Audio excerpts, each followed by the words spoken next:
You are listening to the Daily Peace and Comfort Podcast. Here's today's message. Gusto ko po kayong tanungin. Sino po sa inyo ang ayaw ma-appreciate? Sino po ang ayaw ma-appreciate dito? Wala, di po ba? Tama po ba? Wala. Gusto ko rin po kayong tanungin. Sino ang nakaranas na nagbigay kayo ng pabor, ng blessings, ng presents, gifts, pero hindi kayo napasalamatan o na-acknowledge man lang? Makinig kayong mabuti. Lahat po tayo nakatanggap na ng pabor, ng blessings, ng presents, gifts, at napasalamatan natin ang nabigay. Merong kasong ganon.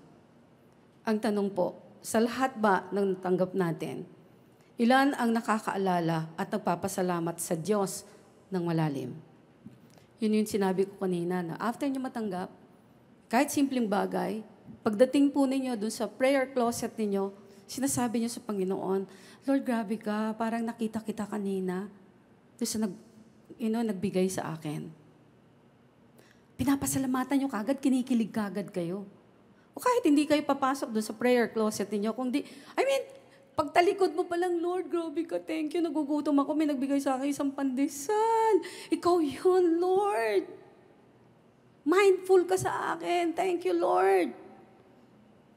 Yun yung sinasabi kong malalim.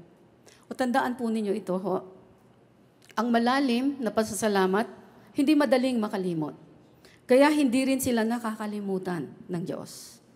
I remember isang kwento ni Janice sa akin. Alam mo, Mami, tama yung sinasabi mo. Pinag-uukulan ng panahon yung pagpapasalamat sa Panginoon. Sabi niya, natatandaan ko nung wala pa akong kotse, nakikisakay lang ako. Nandun ako sa likod, tapos ito yung nagdadrive, sabi niya nakaganon siya. Tapos tinitingnan niya yung nagdadrive, na lumiligibot yung mata niya. Sabi mo nga, anak, di ba? Ano sabi mo? Yun, sana time will come, magkaroon din ako nito. Wish niya yun, no? Yan alam mo, sabi niya, Mami, pag umaga, di ba, mag-iinit ako ng tubig kasi inom ako ng kape. Habang nag-iinit ako, pupunta ako doon sa cart ko. Upo ako doon sa likuran. Upo lang siya. Dinadama niya, nung time, na wala pa siyang sasakyan. Bakit niya ginagawa yon? Upo siya sa likod. Bumabalik siya sa alaala niya na nung time na gano'n, ganito ang nararamdaman ko. And now, mayroon na akong kotse. You know why? Malalim ang pagpapasalamat niya sa Lord. Kahit matagal ng panahon yung kinukwento niya na yon, ayaw niyang makalimutan ng kabutihan ng Lord. Sasakyan naman niya, hindi naman mag-aarang sasakyan talaga. But hey, may nagagamit siya na matinong sasakyan. Na love ko, kahit luma. Diba, love natin yung sasakyan natin na yon. Every time tayo, natin ni Pastor Dan sa gabi, pag ako nakasakay sa sasakyan nila, Pastor Dan, at si Janice ang na-drive ng kanyang sasakyan, sinasabi ko kay Pastor Dan, ganda ng kotse namin, ano? Pero luma. Ganda, no? Alam mo, ganda-ganda ng kotse namin. Ayan, naririnig ako ni Sister Jem, di ba? Di ba kahit luma yung ganda, malamal ko yung car na yan. Praise God. So, sample lang po yung kay Janice. Ganyan din po ako. Mana sa akin ang anak ko. Lagi kong hina-highlight yung kahit maliliit. Kaya yung mga binibigay-bigay niyo po sa akin, kahit anong klase yun, kahit note na maliit, card, hindi ko tinatago kagad yan pag na-receive ko rito, pagdating sa bahay, hindi ko tinatago kagad. Nilalagay ko siya doon sa table ko. Lagi ko siyang nakikita. Gusto ko, nakikita ko yung sumulat ng card na to, pinasulat siya ng Panginoon para encourage ako. Yung mga mangga ninyo, Sister Marlene, thank you again. Yung mga kaing-kaing na lansones na pinapadala ninyo, nag-abot-abot na naman. Tsokolate, nag-aabot-abot. Nilalagay ko muna yan sa table ko. Hindi ko nililigpit kagad. Maliban na ito, mapapanis, lalagay ko sa ref. Pero pagbukas ko ng ref, tititigan ko rin siya. Diba? Sinasabi ko, Lord, grabe ka, wala akong marireceive na manggang ganito. 2 klase pa. Diba? Kung hindi ka nagtatouch ng tao, para ako paboran. Kung nagpapakita kang buhay ka, Lord, kasi gusto mo akong paboran. Hey, diba? Kailangan expressive po tayo ng pagmamahal at pagpapasalamat sa Panginoon. Kasi yung iba, ay mangga, wow, kumare, ang sarap ng binigay mong mangga, thank you ha. O pagkaubos na ng mangga, hindi na alala yung Panginoon. Pagka thank you kay kumare, kay kumpare, kay kung sino mang kakilala. And then, after nun, wala na. Nakalimutan ang Lord. No? Ang balik palagi sa Panginoon. Madali tayo magsabi, all glory to God. Gaano kalalim sa puso mo yung all glory to God? Right? Kasi makikita yan, bunga na yan sa buhay mo. Yung lalim na yon. Okay. Sabi ko kanina, yung iba nagpapasalamat, right? Sa mga natatanggap. Sa isang banda naman, ilang tao ang mga nakakatulong sa atin, nagtuturo sa atin, nagbibigay sa atin, nagagabay sa atin, nag-encourage, nagsusupport sa atin na hindi natin na-honor ng malalim at hindi natin na-appreciate ng malalim. O personal man lamang na napapasalamatan ng malalim. Ako kasi alam niyo po, naging ugali ko na, even ang bata pa akong Kristiyano, pag may inatinan ako ng church at na-bless ako, kung pwede makipagsiksikan sa tao, dahil kung sikat na gusto ko lang sabihin, na-bless ako, pastor, sa message mo, grabe, tinamaan ako, ang ganda. Encourage yung message mo. Ba't parang ngayon, kung hindi mo patanong, how's the message? Iba, nagtatago pa, ayaw sabihin. I mean, pag punong-puno ka dito, nang natanggap mo, walang ibang pupuntahan yan, aagos yan sa labas eh. Wala. Pag walang lumalabas, walang laman. O kulang. Kulang. Meron naman eh. Tingnan nyo to. O yung basong ito ha. Kung meron naman, nandun yung laman. Kaya lang, kung hindi umaapaw yan, hindi yan makikita at maririnig ng iba. Kaya huwag kayong papayag na ordinaryong Christian lang kayo. Or else, mahirap mamunga. Okay, tandaan po ninyo, ang malalim ay matibay.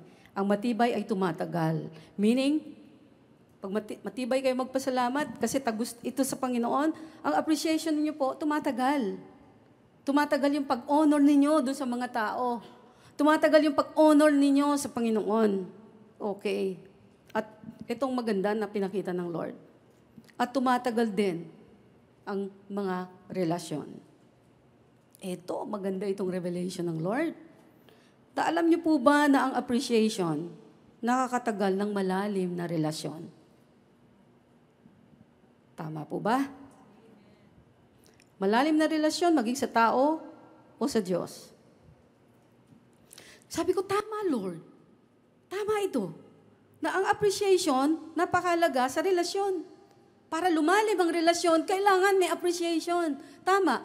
Imaginin mo kung sa mag-asawa, walang appreciation, hindi lumalalim.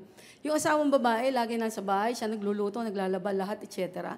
Tapos pag uwi ng asawa, since nagtatrabaho siya, nakikita niya doong mga tao, lagi may pabango sa trabaho niya. Pag uwi ng bahay, ang nakikita niya, yung asawa niya, amoy bawang.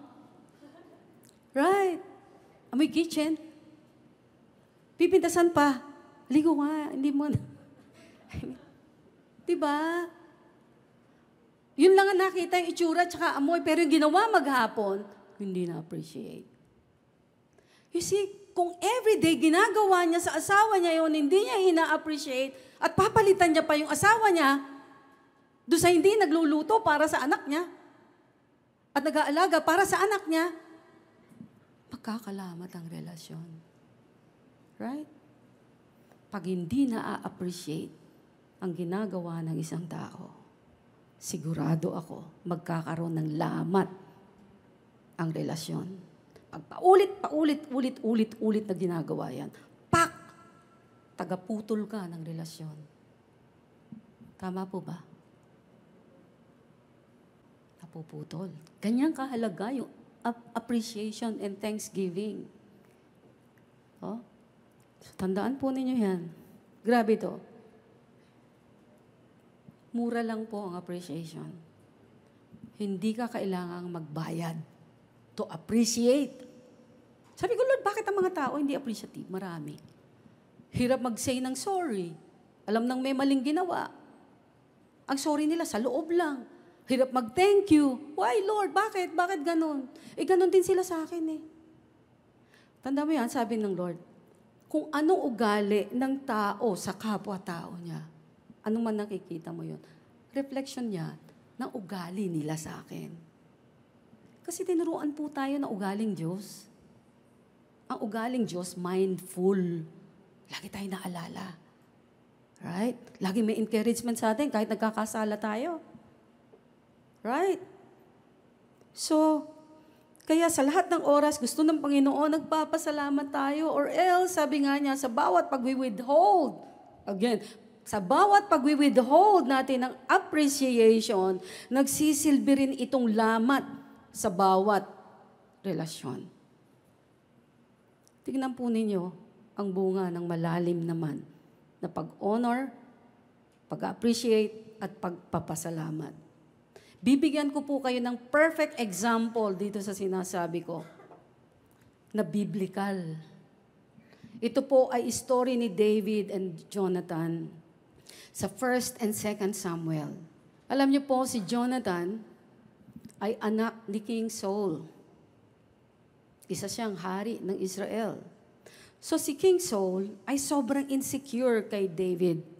Dahil si David po, kahit anong giyera ang labanan, laging panalo. Kung 1,000 natatalo ni Saul, si David, tens of thousands. Ganon, kaya na-insecure siya. Nakikita na yun ng mga tao. At sa insecurity niya, gusto niyang ipapatay si David. Dahil sa isip-isip niya, nakukuha na nito ang atraksyon ng Israel, ng sinasakupan niya, in time will come, maagawan siya ng trono. Maagawan siya ng posisyon ng kingdom. So, ang ginawa niya, lahat ng paraan, I said again, lahat ng paraan, ginawa niya para mapatay si David. Tingnan po ninyo ito sa 1 Samuel chapter 18 verses 14 to 15. Ay sabi rito, and David, take note po, and David behaved wisely in all his ways. Diba mapapawaw ka? Behaved wisely in all his ways. And the Lord was with him. Verse 15, therefore, when Saul saw that he behaved very wisely, he was afraid of him. Hindi ba kayo nagtatanong? Huh? Nagbe-behave si David wisely, pero si Saul natakot. Nung nagbe-behave siya, natakot. Verse 30, ang sabi doon, David behaved more wisely than all the servants of Saul. Para ang dami niyang servants sa kanyang kaharian. Si David lamang ang matapang, kinakasihan ng Diyos, at nagbe-behave palagi. Pero yung hari, kinamuhian siya. Kinainggitan siya. Hindi lang inggit. Hindi lang kinamuhian. Kasi pag nainggit ka, talagang kakamuhian mo yung kinainggitan mo eh. Ikaw ang kawawa. Look at this. Tingnan nyo kung may inggit kayo sa puso ninyo. Oh, look at this. Imbes na naging thankful si King Saul kay David dahil tinutulungan siya, naging ungrateful pa siya. Okay? Kaya ang nangyari po, inalaw ng Panginoon na si King Saul, look at this, inalaw ng Panginoon na si King Saul magkaroon ng distressing spirit.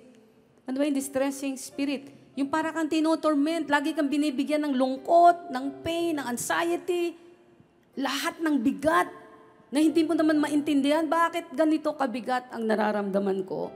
Yung extreme anxiety, yung misery, paparamdam niya sa'yo. Ito yung distressing spirit. So, nung inatake si Saul ng distressing spirit, alam niyo po ba? Sapagkat yung spirit ng Diyos ay umalis sa kanya, ayaw ng Lord kasi nainggit. Alam niyo po ba kung sino ginagamit ng Lord para ma-refresh siya? Si David. nagpe-play siya ng harp. At nagsabi sa Bible, pag nagpe-play ng harp si David, nare-refresh si Saul at lumalayas yung masamang espiritu. Hey, may magandang pinapakita ang Lord dito na laging pinadidiinan ng Panginoon sa akin. Now, ang tanong bakit lumalayas ang espiritu? Nagpe-play lang ng harp si David. Alam niyo po ba kung bakit? Kasi si David, worshiper. Well, lagi kong sinasabi sa inyo, you worship. Worship, worship. Hindi kayo makakatagal bilang Kristiyano, bilang tao, kapag hindi yung ginawang Diyos ang Diyos sa buhay nyo. At magiging Diyos lang ang Diyos sa buhay ninyo kung everyday, may time kayo to worship Him. Hindi prayer, ang sinasabi ko, worship. Kakantahin niyo siya, makikinig kayo ng mag-awit para sa Panginoon. Antayin niyo yung presence niya na bumaba sa inyo. Yun yung sinasabing lifestyle of worship. Unang serbisyo ng isang Kristiyanong nagsaserve sa loob ng church ay ang pagsisilbi muna sa harapan ng Panginoon. Hindi ka magiging effective sa loob ng church. Magiging iyakin ka sa loob ng church. Mahirap kang i-deal sa loob ng church kapag hindi ka nagwo-worship. Kasi ang taong hindi nagwo-worship, ang mangyayari sa kanya, sa buhay niya, dalawang Diyos. Isang Diyos na tunay at siya mismo. Pero pag nagwo-worship ka, nasasanay ka sa presence ng God, kasi kung kanino tayo laging dumidikit, nagiging ganun ka Tama po ba? Kaya ayaw natin pabarkadahin ang anak natin sa masasamang influensya, right? Why? Alam mo, mahahawa. The same thing with our God. Kapag palagi tayo nandun sa presence ng God, mahahawa tayo. Walang effort, mahahawa tayo. Hindi mo pag-aaralan, Lord, paano ako magiging mabuti? Help me. Teach me. How can I be good like you? No need. No need. I-worship mo lang siya. Sabihin mo lang ang pagkakilala mo sa Kanya. And you will be good. You will be good. And you will be blessed. Yan ang 100% sure. Nasasabihin ko sa inyo. Okay. So, remember din po, kaya pag nagpe-play na ng harp si David, I bet you, lahat naglumalabas sa puso ni David, pag hinahawakan niya yung harp, panay papuri sa Panginoon yan. And probably, kumakanta rin siya, no? Right? Kasi kailangan marinig ng demonyo yung pagpuri, pagsamba ni David. And remember po, si David ay psalmist, right? Nakita po ba ninyo ang power ng worship, ng praise, ng thanksgiving, ng honoring God? Lumalayas ang masasamang espiritu. Right? Lumalayas. Sinasabi ng iba, totoo ba? Pag masama nangyayari sa akin sa buhay ko, lumalayas, magkakaroon ako ng peace. Well, ang masasabi ko lang po, pag nag-worship ka, halimbawa, may matindi kang pinagdadaanan na pain, lungkot, everything, takot, and then you will worship the Lord. Kahit nanginginig ka ng ganun, nasasaktan ka, natatakot ka, nalulungkot ka, malalim yung lungkot mo, sasabihin mo lang, Lord, hindi ko maintindihan, nararamdaman ko, nahihirapan ako, pero alam ko, Lord, hindi mo ako pababayaan, meron kang gagawing maganda. So Lord, walang makakaagaw sa akin ng pagpuri ko sa iyo, pagpapasalamat ko sa iyo. Wala, Lord. The more ako in pain, sinasabi ko, Lord, grabe ka, ang buti-buti mo talaga, Panginoon. You know? Pag matitindi ang pinagdadaanan, mararamdaman mo pa rin yung sakit. Kahit mag-praise the Lord ka, mararamdaman mo pa rin yung lungkot, hindi bigla. Pero, ayon sa aking experience, nung time na pag dumadaan ako sa mga ganon, na parang gusto mong umalis pero hindi ka makalis sa isang sitwasyon, gusto mong gumawa ng sitwasyon pero parang limitado ang hindi mo kayang gawin, ang dapat mong gawin.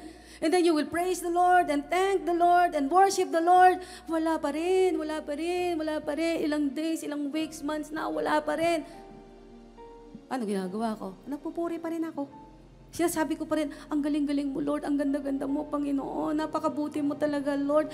You see, buhay pa ako. Sinasabi ko pa rin yun. And this is the point here. na pinakita ng Lord sa akin.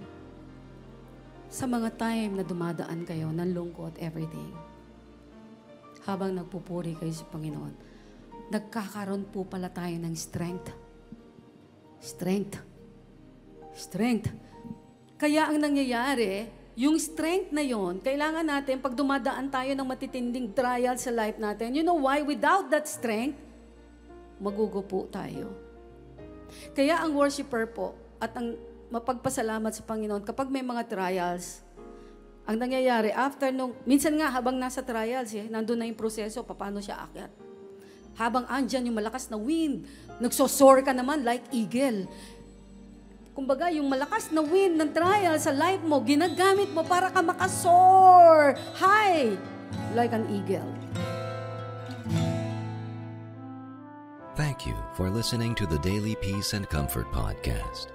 Join us again next time for another inspiring message. For more information and teaching resources, you can visit our website at www.therockofmysalvation.org. God bless you and have a great day.